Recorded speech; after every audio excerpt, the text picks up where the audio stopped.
ஆசை கோபம் களவு கொள்பவன் பேசத் தெரிந்த மிருகம்,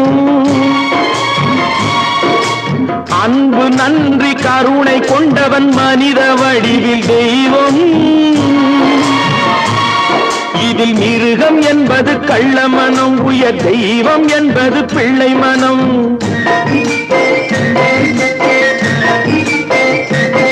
இந்த 6 கட்டளை அறிந்த மனது ஆண்டவன் வாழும் வெள்ளை மனம், ஆண்டவன் வாழும் வெள்ளை மனம். 6 மனமே 6, அந்த ஆண்டவன் கட்டளை 6. தேர்ந்து மனிதன் வாழும் வகைக்கு தெய்வத்தின் கட்டளை 6, தெய்வத்தின் கட்டளை 6. 6 மனமே 6, அந்த ஆண்டவன் கட்டளை 6.